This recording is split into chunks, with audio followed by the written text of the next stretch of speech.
Is there such thing as a perfect movie? No, probably not. But these 7 movies which I'm about to talk about are just like the kind of ones where I'm sitting there and watching them and I'm like, ooh, there is nothing I want to change about these ones.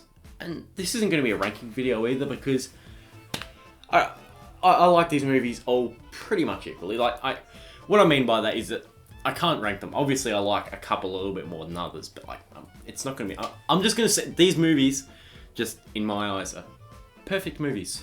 And yes, I'm sitting down too for this video, which I'm probably not going to keep doing. I do want to get a better video height to try to keep it more at eye level, but I'd rather stand.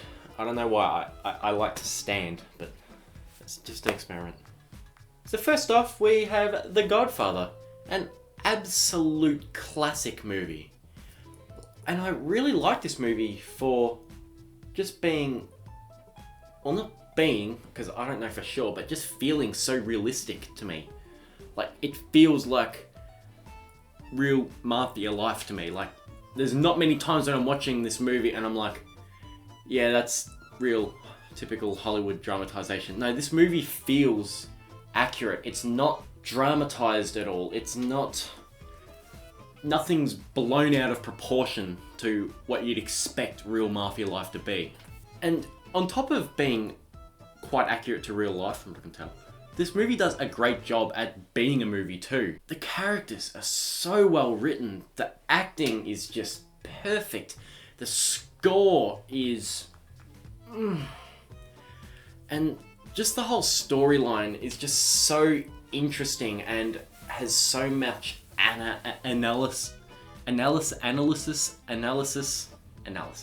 Has so much analysis potential. I wanted to start to get my videos just a little bit shorter, so we're gonna move on. Second on my list is The Godfather Part 2, and the reason why it's here is because it is basically The Godfather 1 with more...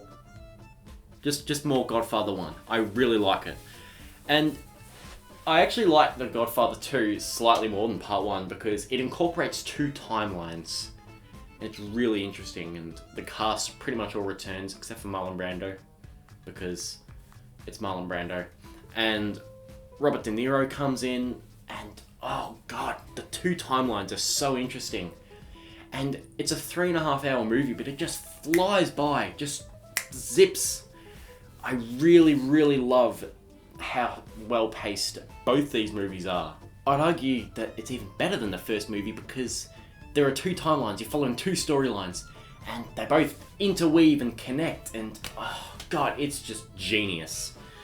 But I don't have much more to say about this one because, again, it's basically just Godfather Part 1 but more. So, over the course of my life, I've probably watched The Shining about 30 odd times, and I pick up more and more and more every time I watch it. Like, this movie is so detailed. For me to be picking up new little details every single time I watch this movie, it's just unbelievable. The movie tells its story in such a weird way. It's either extremely subtle in some parts or extremely in your face and jarring, and the contrast of that storytelling and the overall weirdness mixed in with all the other random peculiar stuff that happens in this movie just makes it so unique and serves as an ambiguous yet coherent storyline. The movie begs for multiple rewatches, and the best part about this movie is that there aren't plot holes. It's just... it all connects up. I don't know how. It is amazing that a movie this sprawling and nightmarish, almost to the point that you question its own existence, and therefore in turn you question your own existence. It's amazing that this movie tells a cohesive storyline at all. This is my all-time favourite movie, and it probably always will be. Sorry, Uncle Stevie. I don't agree with you. At all. So Life of Brian is probably one of the most nostalgic movies for me, so I might be blinded a little bit, but I honestly don't think so, because good God, this is a great movie. I love every single line in this movie, along with every awesome shot. I love the cynical tone that this movie has and the way it just takes the piss out of strong, sensitive subjects so carelessly and rebelliously. Oh god, it's so brilliant. And it was a massive risk making a movie like this, but I am so glad that it exists because I can just sit back and watch it so many times without ever getting bored. I love this movie. And now for our second run with Monty Python, we have Monty Python and the Holy Grail. This is on par with Life of Brian for me, even though I didn't grow up watching it. There's absolutely no issues with this genius, hilarious, wacky movie. Every square inch of this square aspect ratioed movie is perfect. I cannot put into words how clever Monty Python were here. They had a really low budget, which got so low towards the end of the movie that they had to tack on a very anticlimactic twist ending that might just rival movies like The Sixth Sense and The Orphan. I did not see it coming at all, and then that stupid song that starts playing, I just could not stop laughing. And the credits at the beginning of this movie were genius, and the way it all ties together at the end credit, oh god, it's so brilliant. It's so good. Really good movie. IMDb says that this is the best movie of all time, so it has to be on the list. You can't disagree with IMDb. But really, The Shawshank Redemption is such a great movie.